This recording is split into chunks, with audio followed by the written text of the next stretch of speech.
Hello everyone, my name is Hannah, and today's video on the harms of accumulating too much debt is brought to you by the Financial Wellness Office. So, happy September, and let's get right into it. Debt is essentially money that is owed. In the news, you've probably heard a lot about the United States, this country, being in debt and how beneficial that is.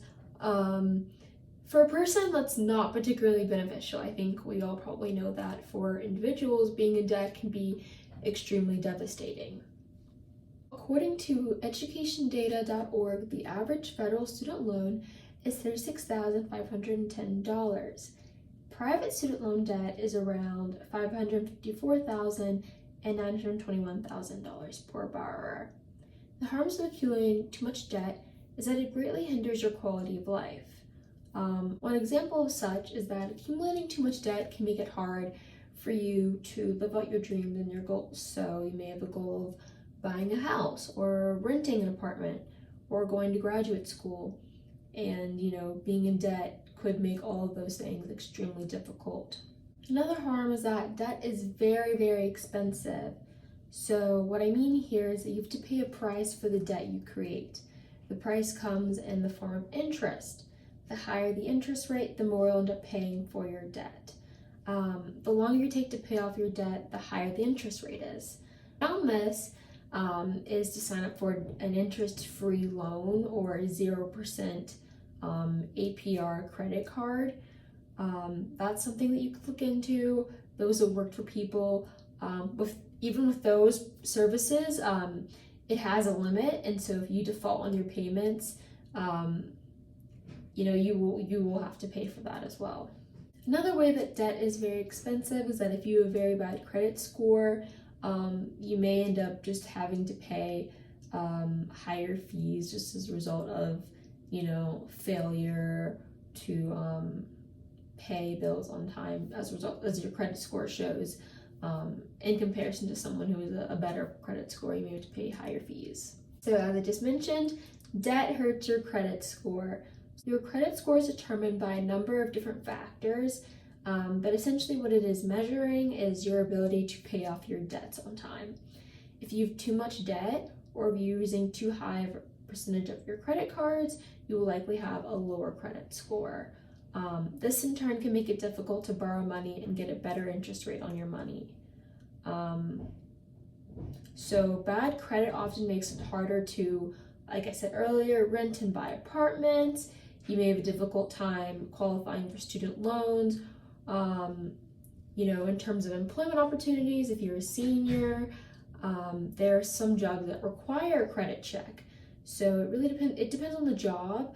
However, if you have a large amount of debt, some employers may consider you to be a greater risk and therefore may bypass you as a result of having serious debt and a low credit score result.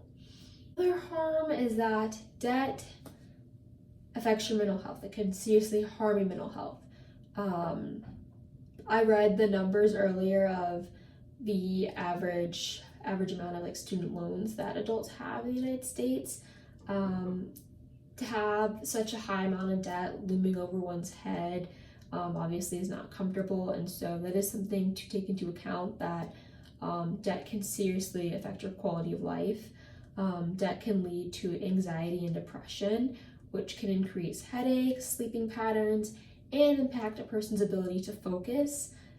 This type of physical stress in the body is really harmful and can result in frequent colds and infections. And as a result of all of these issues, it can impair your ability to focus at your job, which could in turn enhance your financial struggle. According to the American Psychological Association, as a result of having excess debt, you may gain weight from being depressed or feeling out of control. You may ignore health issues due to a concern about finances, and that's another thing to keep in mind. You really don't want to do that if possible, because ignoring a health concern could come back to bite you, as skipping a doctor's visit or skipping preventative healthcare checks could cause an even larger financial burden down the road. So now that we've talked about all of the ways that debt can be harmful, all of the ways that it can hurt our goals and our dreams, as well as, just currently where we are, I think I'd like to talk about ways to decrease debt. Here are just a few tips. There are also some resources that I'll share with you a little bit later. But yeah, it's time to go over ways to decrease debt. So first things first, you need to analyze your spending habits. Are you stopping for lots of coffee? Are you a big Starbucks addict? Are you and your friends socializing every other weekend and spending lots of money at restaurants? Are you paying for like 5 different subscription services? There is a pretty high likelihood that if you kind of go through all of your expenditures and just lay them out one by one, you will see where you're spending $1 here, $5 there, 10, 20 here, there. Whatever amount you're gonna find something, and through reflection, you could probably find something that you could come back on, something that's not essential. And if you can, that's a really great thing, because $5 here and there over the course of an entire year can truly add up. Look into is your credit cards. Are you paying a very high interest for your credit cards? So you could look into an APR credit card, as well as like a zero interest loan, if that's what you need for something. Some other options to look into are forgiveness programs. So the government has various different forgiveness programs that we can all access. Something, for example, that you could look into depending on your career choices are a teacher loan forgiveness program. There's an armed service or military loan forgiveness program, and there's a bunch of other different forgiveness programs. You just need to see what you qualify. That could be something to plan for, actually. To not only look at these programs if you do happen to see that you have excess debt, but if you know that you want to be a teacher, just know that there is a forgiveness program, and see, this is something to keep in mind as you're planning your life. Another thing to keep in mind is that it is best to develop a budget so that you can kind of see where your money is going, and of course, if you do have excess spending that is hurting you, you can know that and stick to your budget of what's essential, as well as plan an attack, right? So your attack on your debt. How are you going to handle your debt? Are you going to handle it over the course of a year, 2 years, a few months? What's feasible? What's reasonable? Just kind of jotting it all down is good. In terms of your plan of attack, you also need to probably prioritize your debts. Most people recommend that you should pay off your high interest rate debts first. Now we'll go on to resources. So there's obviously lots of different resources available online, as well as just, ones offered by the government, but I'm just going to highlight a few things.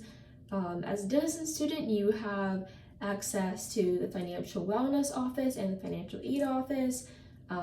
So those are 2 offices to visit. I have the QR code for the Financial Wellness Office right here.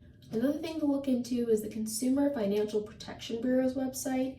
They have lots of really good pamphlets and booklets, all for free, that you can have mailed to your house, or you can just download a digital copy.